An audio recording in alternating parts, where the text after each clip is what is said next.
20. Saya tahu kan di kelas saya mungkin sama tim saya pesawat dari Wisma dulu. Saya malah ini bersama. Stay tune.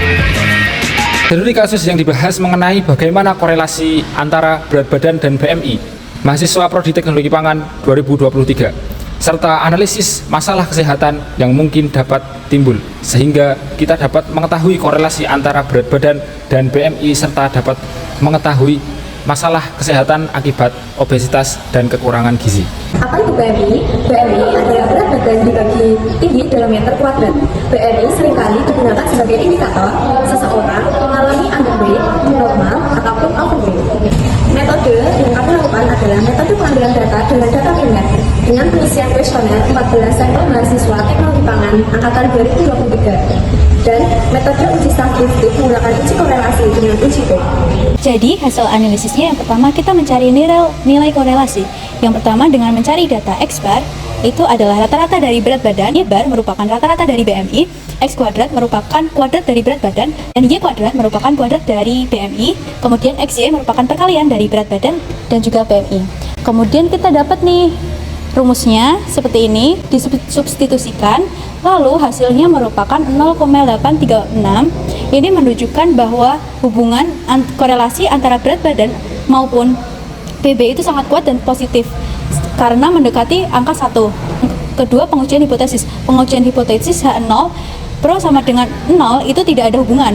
Namun jika H1 tidak sama dengan 0 itu berarti ada korelasi atau hubungan dari berat badan dan juga BMI. Yang ketiga, uji statistik.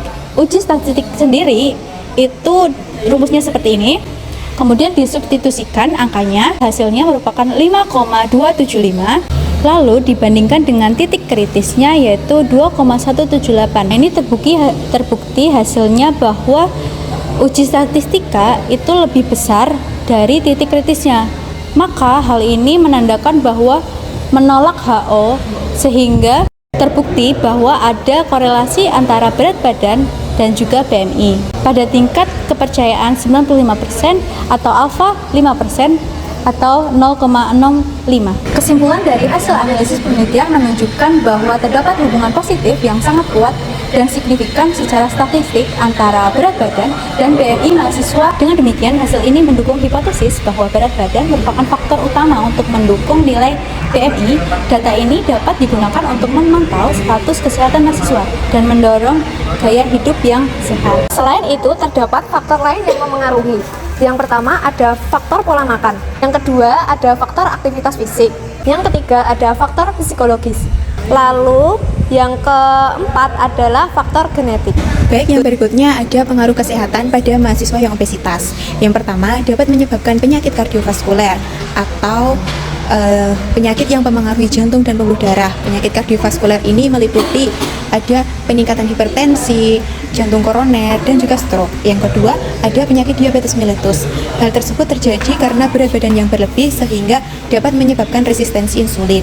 Yang ketiga, ada gangguan metabolik seperti penyakit dislipidemia. Penyakit dislipidemia ini disebabkan karena kolesterol dan kadar trigliserida yang abnormal. Berikutnya ada dampak kesehatan pada mahasiswa yang kekurangan berat badan. Yang pertama, terjadi kekurangan nutrisi.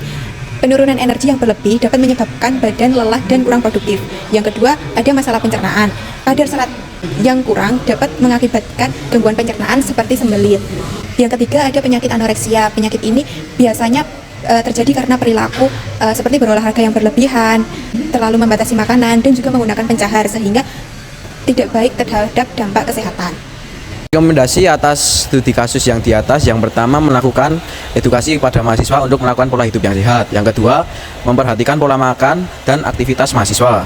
Yang ketiga, pola hidup sehat dan dapat bekerjasama dengan institusi kesehatan lokal.